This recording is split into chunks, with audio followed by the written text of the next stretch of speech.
Welcome to TG24 Congress పార్టీతోనే ప్రజాభివృద్ధి జరుగుతుందని మంత్రి పొంగులేటి శ్రీనివాసరెడ్డి అన్నారు. శనివారం వరంగల్ జిల్లా వర్ధన్నపేట మున్సిపల్ ఎన్నికల ప్రచారంలో భాగంగా ప్రచారాన్ని ప్రారంభించారు.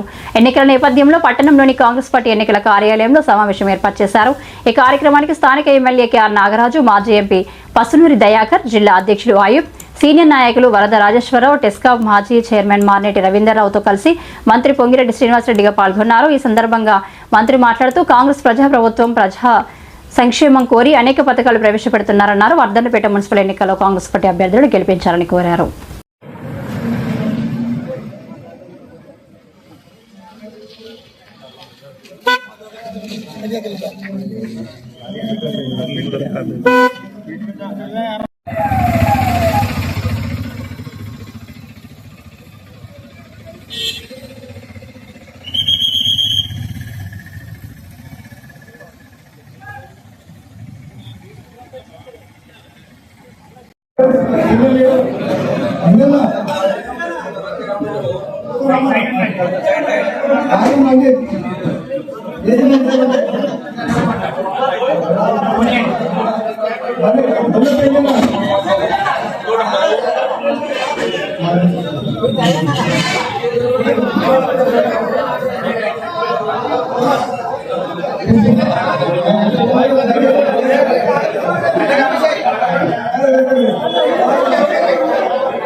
అలాగే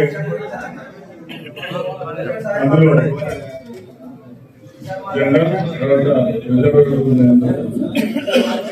దాని ప్రకారంగా అభ్యర్థులను వారు అందరూ కూడా నామినేషన్ ఎన్ని సూచనలు ఇచ్చారని నేనేం చెప్తున్నాను. సర్వే ప్రకారంగా గౌరవనీయులైన మంత్రివర్యులు సర్వేను ఆధారంగానే ఇస్తారని చెప్తున్నాం. అందరూ కూడా ఆ ఆధారంగానే ఎవరైతే కాంగ్రెస్ పార్టీని నాతో పాటు పార్లమెంట్ సభ్యుడిగా పనిచేసిన నాయకులకు, కష్టపడ్డ లాయర్ గారు, ఇంకా మిత్రులు ఉన్నారు వేదిక మీద, వారందరికీ ఈ కార్యక్రమంలో పాల్పంచుకుంటున్న ఆ కాంగ్రెస్ పార్టీ కుటుంబ సభ్యులైన ఆడబిడ్డలు, అన్నదమ్ములు, ప్రింట్ అండ్ ఎలక్ట్రానిక్ మీడియా మీద అందరికీ మనస్ఫూర్తిగా ఫిబ్రవరి 1వ తారీఖు అంటే జనవరి 31వ తారీఖు ఈ రోజు అయిపోయింది. కరెక్ట్ గా మధ్యలో 9 రోజులు టైం ఉంది. పురపాలక నగర మోడీ నామినేషన్ల ఘట్టం పూర్తయి విద్యుత్ ఘట్టంలోకి వచ్చాం.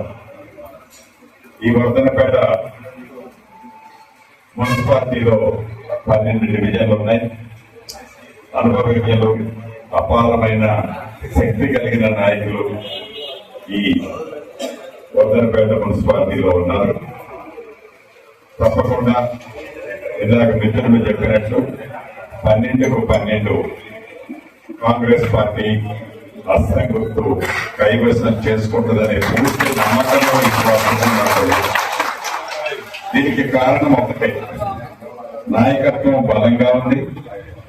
రెండవది, మీ దీవెనలతో వచ్చిన ఈ ప్రజా ప్రభుత్వం గడిచిన 2 సంవత్సరాల నుంచి రేవంత్ రెడ్డి గారి నాయకత్వంలో పేదలకు సంక్షేమ కార్యక్రమాలు చేసే దాంట్లో ఎక్కడా కూడా ఒక్క అడుగు వెనక్కి వేయలేదు.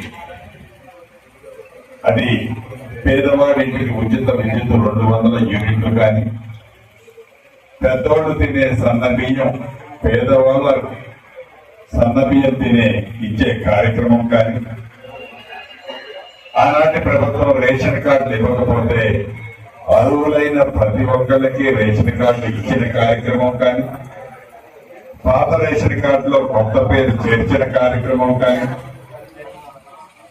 పేదోళ్ళు పిల్లలు సరిగ్గా బొమ్మ ఆనాటి ప్రభుత్వం పెట్టకపోతే డైట్ ఛార్జీలు 40% పెంచిన కార్యక్రమం కానీ, 200% ఆడపిల్లలకి కాస్మెటిక్ ఛార్జీలు పెంచిన కార్యక్రమం కానీ, 2 లక్షల రూపాయలు రైతన్నకి రుణమాఫీ చేసే కార్యక్రమంలో 21,000 కోట్ల రూపాయలు 26 లక్షల మంది రైతన్నలకి రుణమాఫీ చేసిన కార్యక్రమం కానీ, ఒరేస్తే ఉరిలని ఆనాటి పెద్దలు చెప్తే ఒరేసిన రైతుకి పూర్తి భద్రత భరోసా కల్పిస్తూ మద్దతు ధరతో పాటు క్వింటాలకి 500 రూపాయలు బోనస్ ఇచ్చిన కార్యక్రమం కానీ, 10,000 రూపాయల రైతు బంధు ఆనాటి ప్రభుత్వం ఇస్తే రైతు భరోసా కార్యక్రమం ద్వారా 12,000 రూపాయలు ఇచ్చిన కార్యక్రమం కానీ, పేదవాడి ఆత్మగౌరవానికి చిహ్నంగా ఇల్లు ఎప్పుడైతే ఎన్నికలు వస్తాయో ఆ ఎన్నికల టైంలోనే పేపర్లలో టీవీలలో నీ అల్లుడు వస్తే ఈ గదిలో పడుకుంటాడు, నీ కోడలు వస్తే ఈ గదిలో పడుకుంటది, నీ కోడి ఎడగ పెడతామని బొమ్మలు చూపించాడే తప్ప ఎక్కడ ఇచ్చిన పాపాలు పోలేదు. మీ దీవులతో వచ్చిన మన ప్రభుత్వం వచ్చిన తర్వాత మొదటి సంవత్సరమే 4.5 లక్షల ఇళ్లు 22,500 కోట్ల ఖర్చుతో ప్రతి నియోజకవర్గానికి ఇచ్చుకున్న కార్యక్రమాన్ని ఒకసారి ఇచ్చి అయిపోయింది అని చేతులు దులుపుకోకుండా 2వ విడత రేపు ఏప్రిల్లో ఇస్తాం.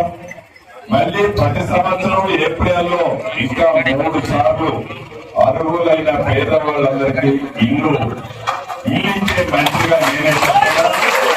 ఇందాక రవీంద్రనాథ్ అడిగినట్లు 500 కాదన్నా అర్హులైన ప్రతి పేదవాళ్ళకి పక్కాగా ఇచ్చే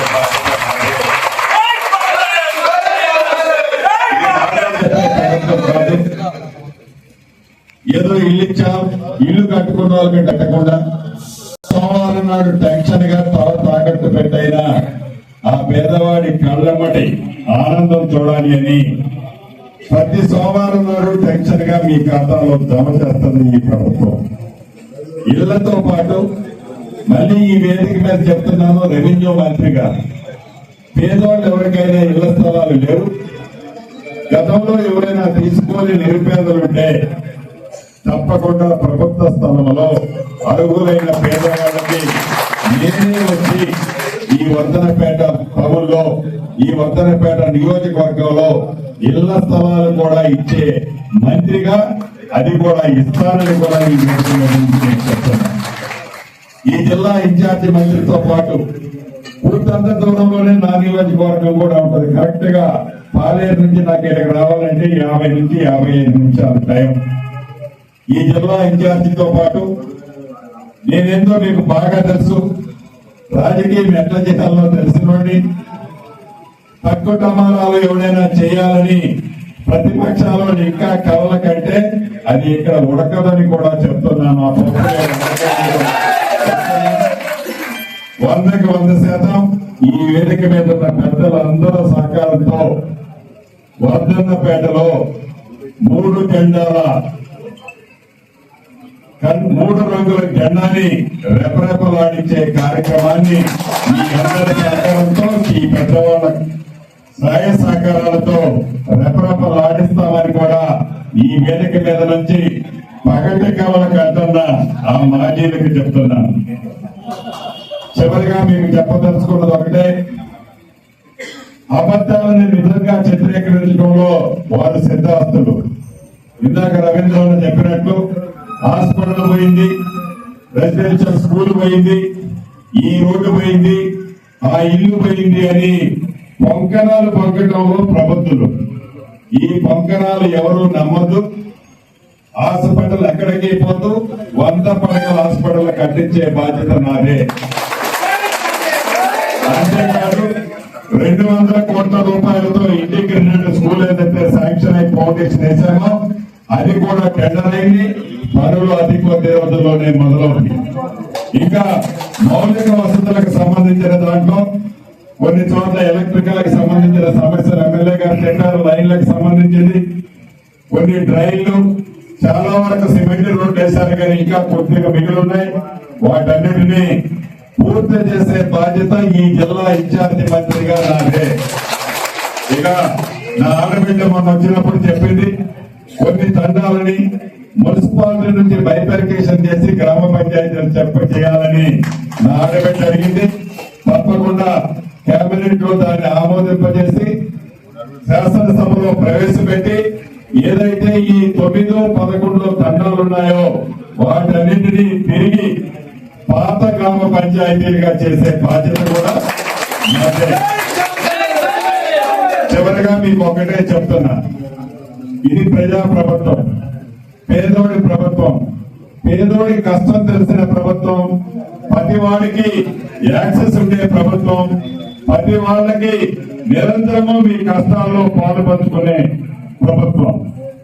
దయచేసి ఈ ప్రభుత్వాన్ని గతంలో ఎలా అయితే పూర్తి మద్దతు తెలిపి ఇందిరమ్మ రాజ్యం తెచ్చే దాంట్లో వరంగల్, ఖమ్మము, నల్గొండ, మహబూబ్ నగర్ ఈ 4 జిల్లాలు పూర్తిగా స్వీప్ చేసి ఆనాడు ఇందిరమ్మ ప్రభుత్వం తెచ్చే దాంట్లో మనందరం ప్రథమ పాత్ర వహించాం.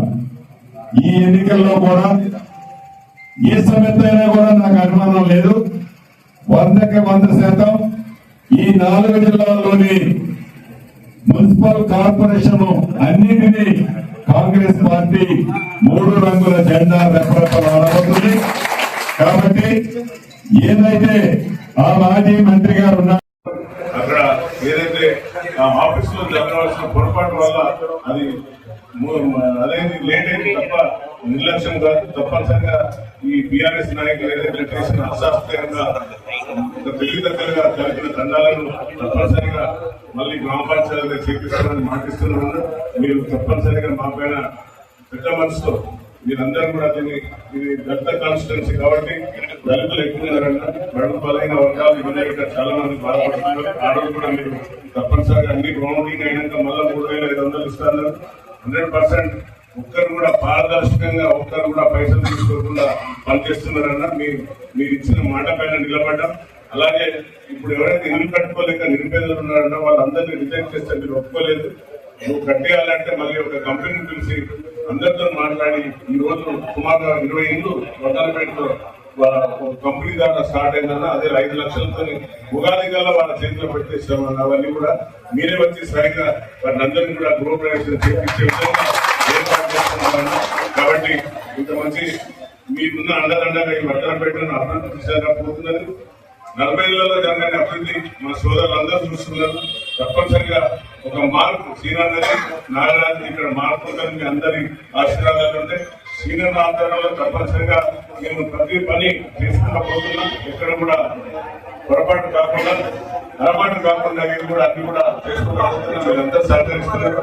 మరి ఇప్పుడు అన్నగారిని మొత్తం మన ముందుగా ఉన్న మహిళా సోదరులు అలాగే అభ్యర్థులందరినీ ఉద్దేశించి సూచనలు ఇవ్వాల్సిందే కోరుతున్నాను. Hi, నేను మీ Satyasri. Please do subscribe TG24 TV.